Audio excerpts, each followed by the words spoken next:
Bonjour les amis. Alors aujourd'hui, comme prévu, je vais vous présenter un tarot magnifique. C'est la 4e édition Darkness of Light de Tony DiMoro. C'est un tarot que j'avais découvert sur la page de Tarot Nobler, voilà, je crois, sur Instagram. Je vais vous lire d'emblée quelques lignes de Tony DiMoro. Dans les ténèbres, nous sommes éclipses. Dans la lumière, nous éclipsons un autre. Il y a ce qui est, il n'y a pas ce qui n'est pas. La nature est le créateur, le destructeur est la seule loi. Les chemins les plus brillants et les plus sombres sont les mêmes. Ils sont aveuglants. Voilà, c'est un petit poème de Tony DiMoro qui s'appelle Méditation sur l'existence. Alors, ce qui m'a plu énormément dans ce tarot, c'est le cheminement du créateur, son histoire. Je vous en dirai quelques mots et vous comprendrez pourquoi. Également, le sens qu'a pour lui ce tarot et son travail artistique que je trouve magnifique. C'est vraiment un travail de peinture, c'est un travail d'artiste. Il y a le talent, voilà, le talent. Alors, donc, pour Tony DiMoro, le Darkness of Light, et j'aime ce qu'il dit, est un travail sur l'équilibre à trouver. Ensemble, ténèbres et lumière, pour raconter l'histoire du voyage du fou. Et le sombre ne symbolise pas le mal et la lumière ne symbolise pas le bien. Alors, donc, vous voyez, j'ai fait un petit travail de traduction, en fait, du PDF qui est disponible sur Internet. Et parce que je n'ai pas réussi à voir le livre qui était déjà épuisé, et d'ailleurs cette 4e édition, je ne suis pas sûre qu'elle soit encore disponible sur son site. Alors j'espère qu'il y aura une 5e édition. Ce tarot, il date de 2018, il a été édité je crois en 2018. On en est à sa 4e édition, donc bon, il y a des chances qu'il soit réédité.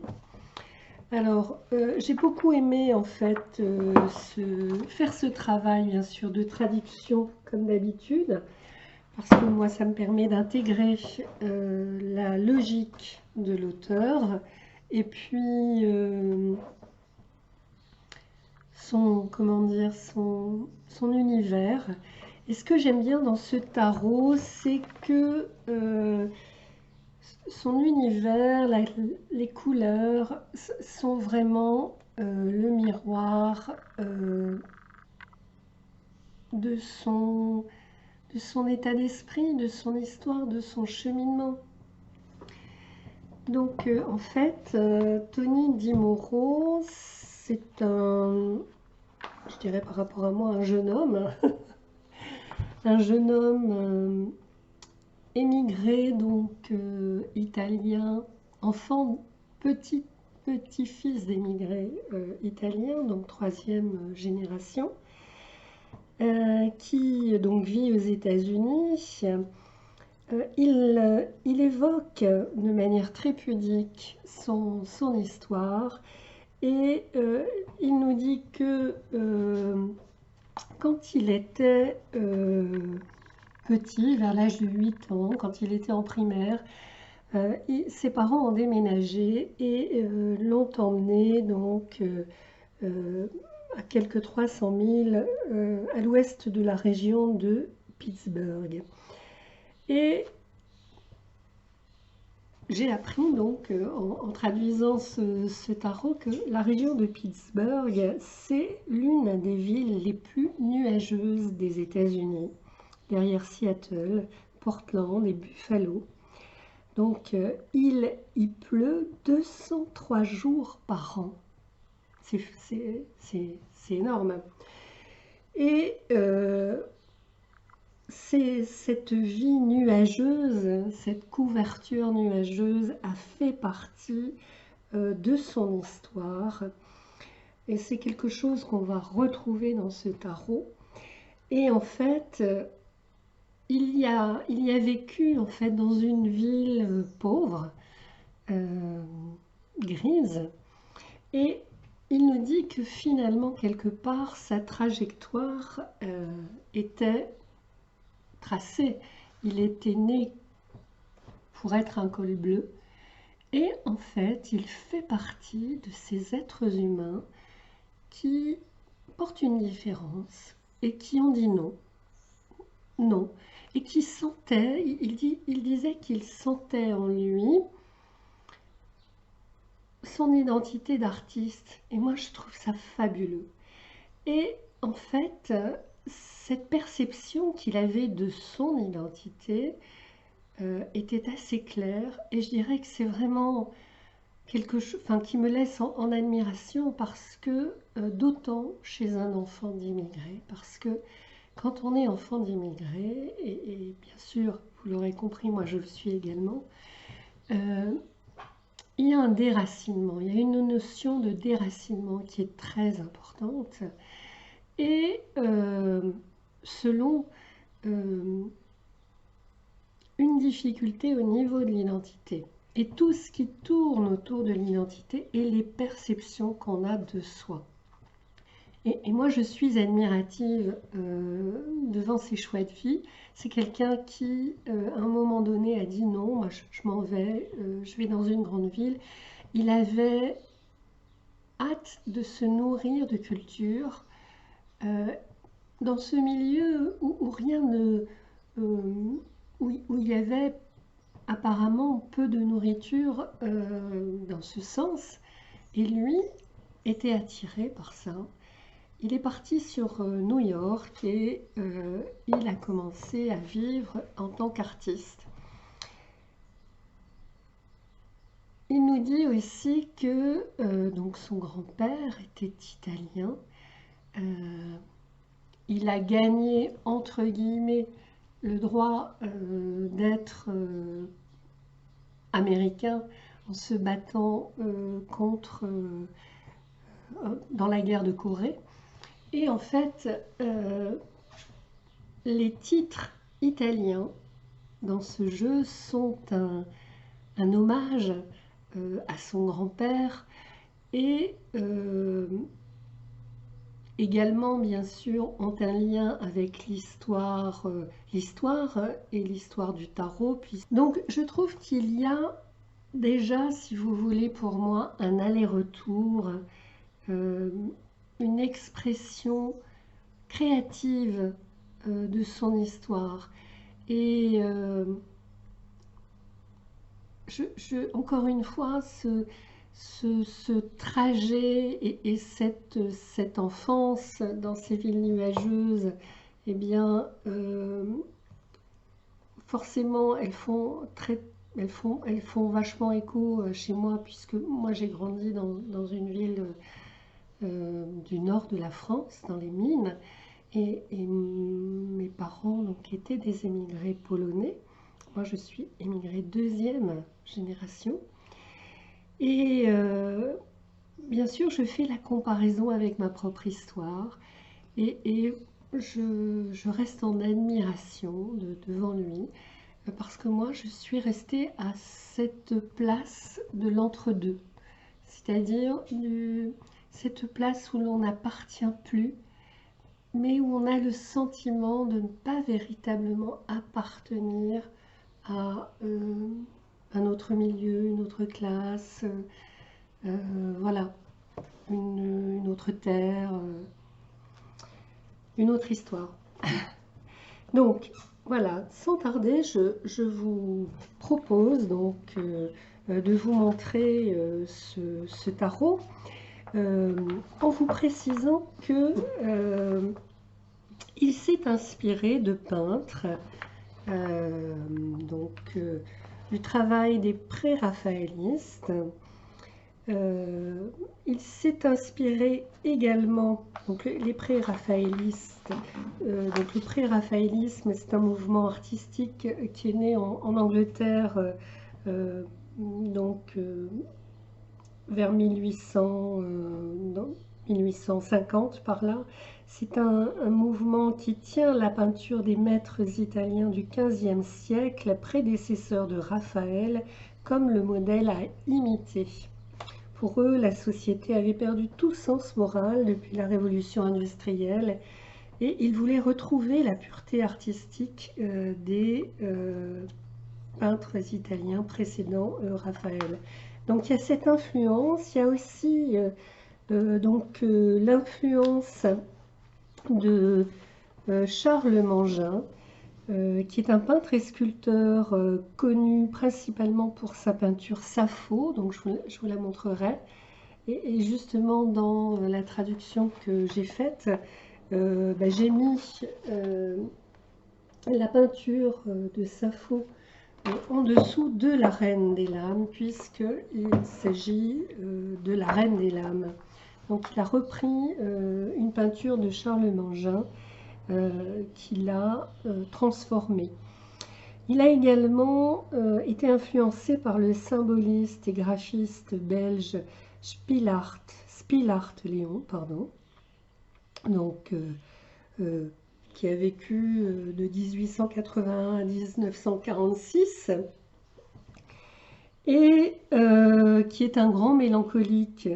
Et on va retrouver cette atmosphère dans la peinture de Di Mauro, et je crois que particulièrement dans le 2 de pièces.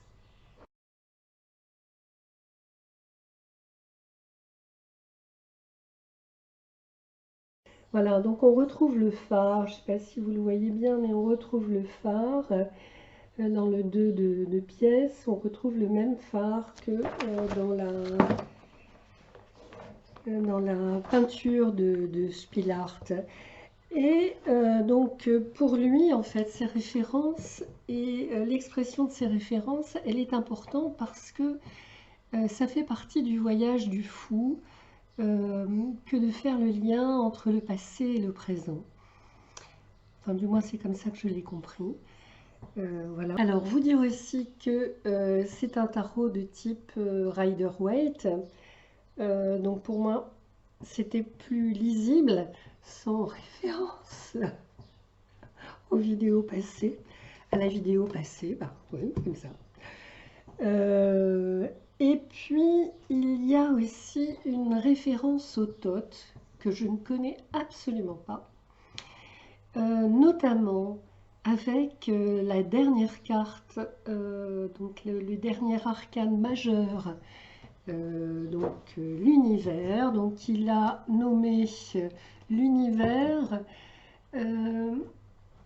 pour signifier une envergure plus importante, un positionnement plus vaste de l'homme dans le monde, j'allais dire dans l'univers.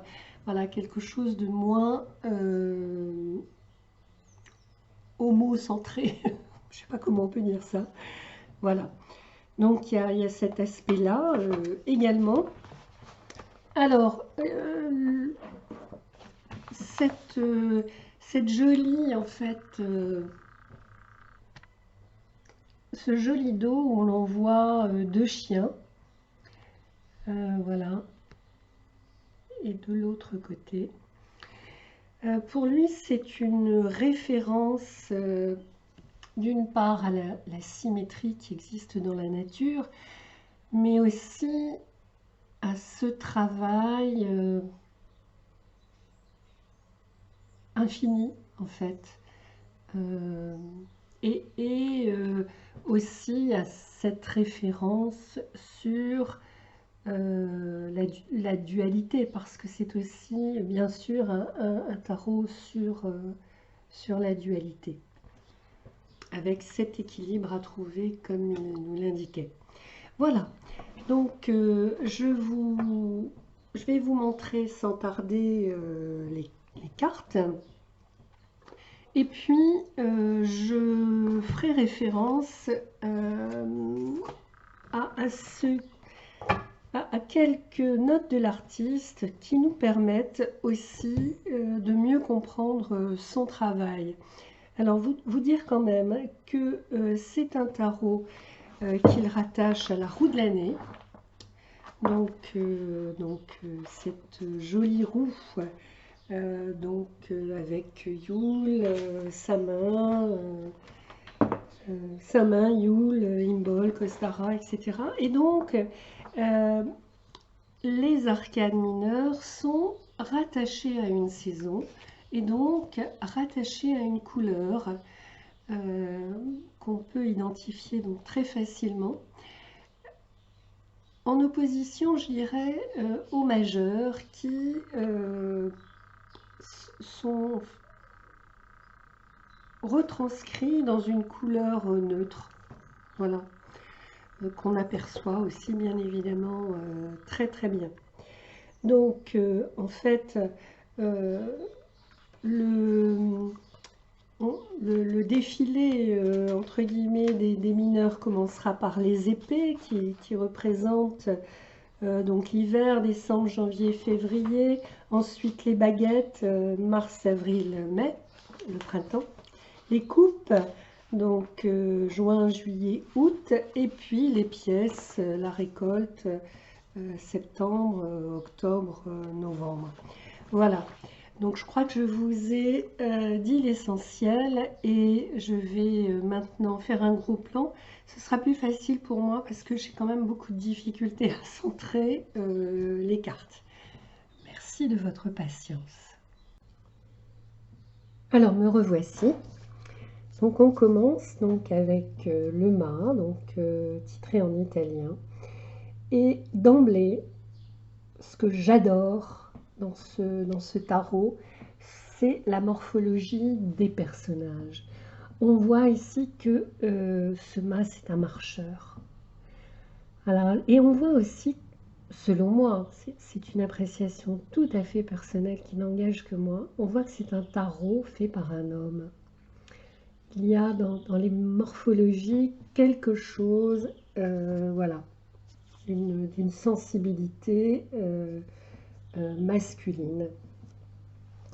Donc j'aime beaucoup ce chien qui accompagne ce mât, donc ce mât qui regarde vers l'avenir, mais qui regarde pas forcément où il faut. Mais bon, voilà. Ensuite, et c'est sa chance. Donc le magicien, El Mago. Donc personnage, voilà, avec mâchoire forte, visage trempé, si je puis dire. Voilà, je trouve que pour des apprentis, enfin, voilà, pour l'apprenti que je suis, pardon, pour l'apprenti que je suis, eh bien c'est assez lisible. Et puis ce qu'il dit dans son texte est très très beau, très intéressant.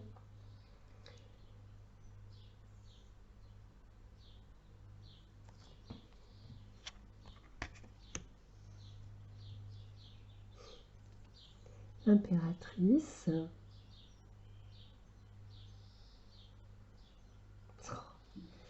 C'est magnifique.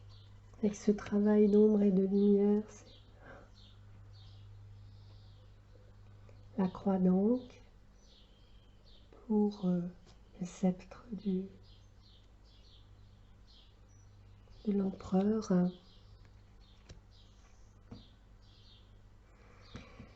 Donc le hiérophante, elle, gérophante. Je ne sais pas comment on le dit. Voilà. les apprentis, un apprenti à ses pieds.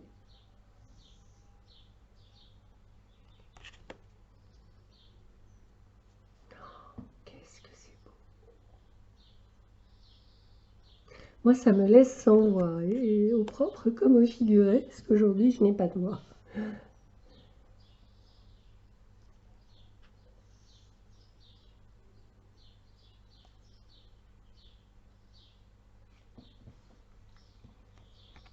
Cavalier.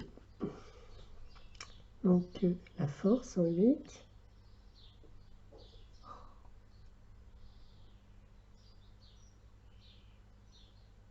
C'est puissant, je trouve.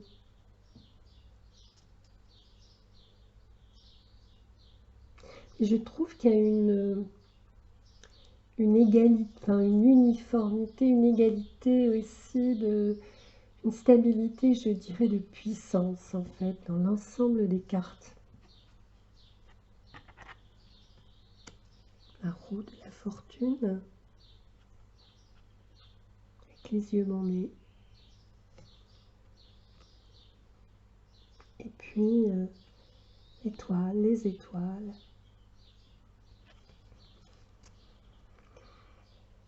La justice. Donc le pendu, l'impiccato. Vous voyez ce tissé là, comme ça, qu'on voit là, dans la carte. Alors, je ne vous ai pas montré. C'est une carte souple, mais d'excellente qualité. Vraiment. C'est agréable ce côté fin et lisse. Donc la morte. Je vais laisser parce que je ne verrai pas bien.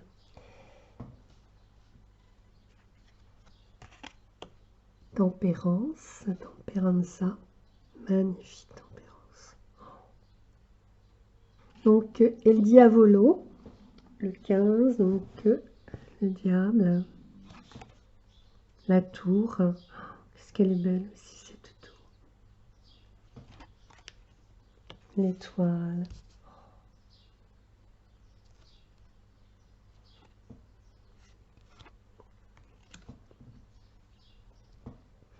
Puis la lune, avec ce cerbère. Et qui s'est transformé donc au lever du jour en petit chien magnifique qui accompagne le mât ou le marcheur. Donc le jugement est fort aussi. Hein. Et puis donc l'univers dont je vous parlais tout à l'heure. Et là on arrive donc, on commence par les lames, puisque l'on est en hiver. Et voyez cette différence de couleur dans ces... qui nous rappelle un peu les photos sépia, comme ça, c'est joli. L'As, le 2, le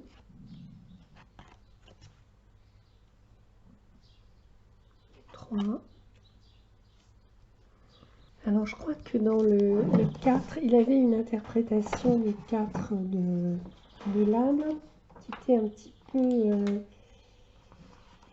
peu différente. Les 4 de l'âme représente un répit de la douleur. Dans de nombreux decks, ce repos est implicitement temporaire. Dans les ténèbres de la lumière, le repos est sous-entendu comme permanent, la mort.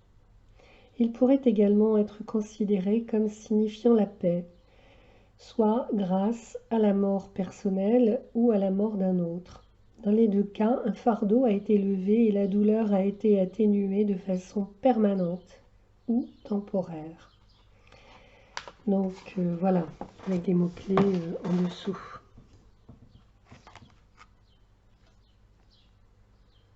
Le 5.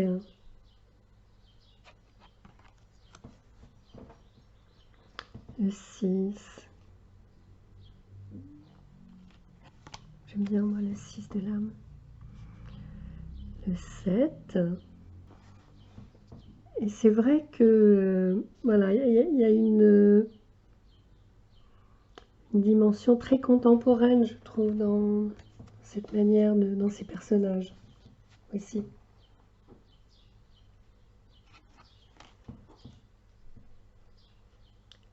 Le 9, avec cette peinture au pied du lit. Le 9 des lames se focalise sur la désolation. Une femme s'assoit dans un mauvais choc suite à un cauchemar. Et alors que nous ne savons pas ce que le cauchemar était, la sculpture sur le pied du lit d'un duel de joutes suggère la perte due à une tragédie ou un accident. 9 lames transpercent le lit comme de gros clous, l'épinglant et empêchant la femme de se coucher, de dormir ou de se détendre. Donc avec les mots-clés qui sont mort, désespoir, désolation, découragement, dépression, mauvais présage. Voilà, on voit le duel. Donc le 10 de l'âme, mise à mort. Le page représente la jeunesse, la vigueur, l'arrivée à l'âge adulte et l'apprentissage de nouvelles compétences. La page ne correspond pas encore tout à fait à qui il est ou quel est son rôle dans l'univers, d'où le visage flou. Il brandit également une épée en l'air, des deux mains, l'examinant, essayant de comprendre sa propre puissance et son but. Il se tient au milieu d'une forêt car les questions de sa vie n'ont pas encore été clarifiées. Il doit naviguer sur un chemin dense. La page des lames est représentée comme un homme car le costume est associé à l'énergie masculine. Donc c'est bien le page. Donc le cavalier. Et puis, pardon, le roi avant la reine, parce que dans son jeu, en fait, la reine est pour lui la plus puissante des figures de la cour. L'énergie la plus puissante est celle de la femme. Ah. Mais nous, on le sait, nous femmes, on le sait. Voilà. Et puis on arrive au printemps. Et là encore, on voit cette différence. Et ce printemps tel qu'il est figuré, moi je le trouve magnifique. Entre ces roses et ces verts, mon Dieu. Comme c'est beau. Ce soleil.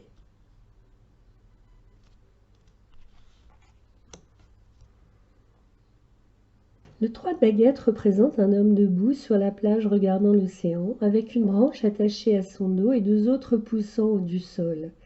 L'homme tient une longue vue et des montagnes peuvent être aperçues à l'horizon. À certains égards, cette carte est la continuation du 2 de baguette. Le voyage a commencé, l'homme travaille son chemin à travers son cheminement. L'homme fait face à gauche, ce qui implique qu'il réfléchit à son passé, tout en continuant d'avancer sur une grande mission de découverte. La branche que l'homme porte implique qu'il est en bonne santé et qu'il a tous les outils dont il a besoin. Il continue de marcher, de chercher des opportunités, saisit toute fortune qui lui arrive. Le 4. Oh, qu'est-ce qu'il est beau ce 4. Alors,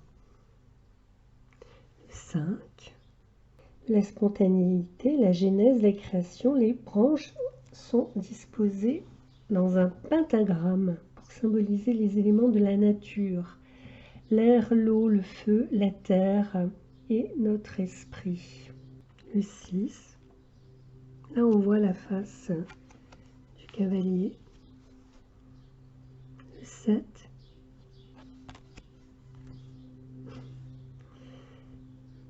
Ce bel homme. Le 9.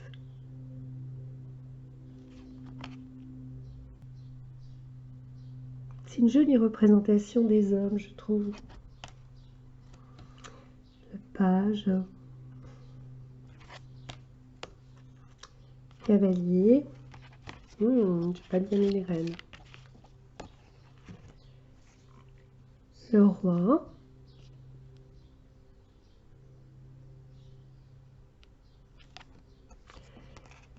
Je vais mettre le roi de côté pour voir ensuite le passage du temps sur le visage des rois. Et puis la jolie reine de bâton avec son chat. On arrive aux coupes en plein été.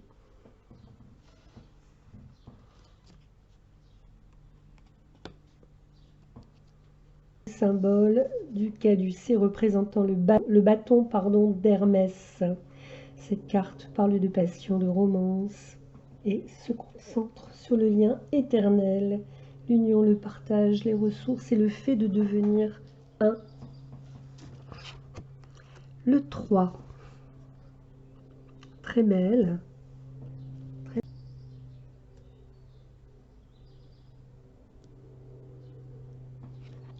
Le 4, le 5, la dépression. Le 6 de coupe. Et puis le 7 de coupe, perdu dans ses fantasmes. Le 8 de coupe, très très beau. Le 9 de coupe. Le 10 de coupe. J'aime bien comment il représente la lumière et les gens dans la lumière. La page de coupe, avec son poisson dans la coupe. Le cavalier. La reine de coupe. J'adore la reine de coupe. La reine de coupe se tient sur un rivage rocheux, tandis que les vagues s'écrasent derrière elle. Elle tient un calice en l'air tout en levant les bras au-dessus de sa tête et en scandant une incantation. La reine des coupes est représentée enceinte. La lune brille au-dessus de sa tête pendant la journée. La reine des coupes, avec l'impératrice, contient sans doute l'énergie la plus féminine dans le tarot.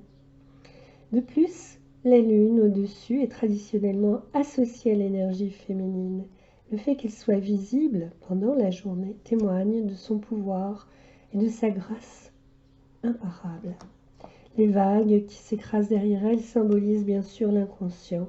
Dans ce cas, cependant, les vagues qui s'écrasent démontrent une puissance immense, suffisante pour changer et façonner l'énergie inconsciente elle-même. Alors, le roi de coupe, qui doit être, je pense, le plus jeune des rois, on va voir après. L'as de coins, le 2 de coins avec ce phare dont je vous parlais tout à l'heure. Le 3 de coins. Le 3 de pièces montre 3 hommes dans une salle de briques face aux spectateurs. L'homme de gauche tient un marteau, l'homme du milieu tient une pièce et l'homme de droite tient un rouleau. Cette carte implique que les hommes travaillent ensemble pour construire, ou ont déjà construit, la grande salle dans laquelle ils se trouvent. L'homme qui tenait le marteau était l'ouvrier. L'homme qui tenait la pièce est le banquier. L'homme qui tient le rouleau est l'architecte. Bien que cette carte démontre la coopération et le travail acharné, elle signale également l'emploi pour un gain financier. Il convient de mentionner que cette carte est un hommage au travail de Léon Szpilart au début du XXe siècle. Voilà. Le 4 de coins.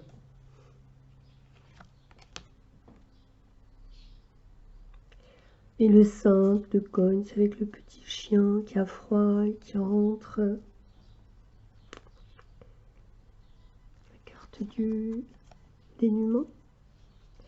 Le 6. Le 6 de pièces montre un gouffre entre les riches et ceux qui sont dans la pauvreté. Ah, ça j'aime ce type de phrase. Dans ce deck, l'accent est mis sur le besoin des pauvres et la réticence des riches à renoncer à leur fortune. Ben oui. Voilà. C'est ce qui m'a toujours choqué en fait dans la carte du 6 aussi, c'était cette manière de faire l'aumône. Le 7.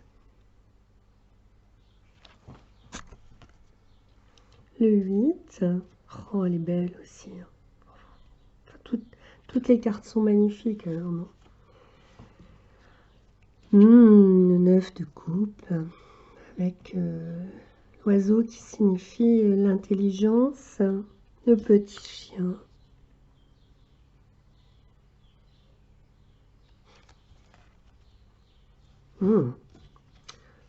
Page. La page de coins.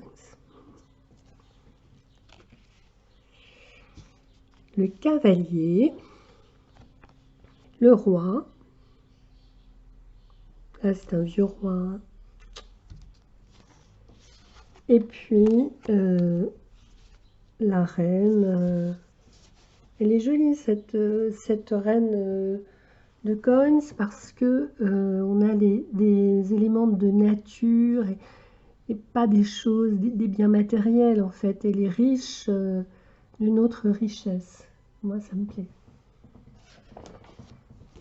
Alors, j'avais envie de regarder les rois. On voit donc l'expression du passage du temps, et ça, c'est quelque chose qu'il a voulu nous dire. Alors, dans les notes aussi de l'auteur, donc, il nous dit les différences de genre dans chaque costume, alors que les lames et les baguettes sont traditionnellement associées à l'énergie masculine. Nous pouvons voir que cela se manifeste chez les pages et les cavaliers qui sont des hommes. Les pages et cavaliers des cognes, voilà, sont des femmes, oui. Notez la météo représentée dans chaque costume. Notez le parcours du chien tout au long du déroulement du jeu. Donc, c'est pour lui aussi un moyen pour nous permettre de nous projeter dans l'histoire et un point de cohérence aidant à la communication du récit. Notez les œuvres d'art, oui. Notez les chiffres romains. Et bien voilà, marcheurs, pèlerins, mes amis, je vous laisse. J'espère vous avoir fait partager mon émerveillement. Réellement, c'est un émerveillement devant ce jeu qui est magnifique pour moi à tous les niveaux. Peut-être que vous le connaissez déjà et vous pouvez me donner votre avis. Je vous remercie. Au revoir.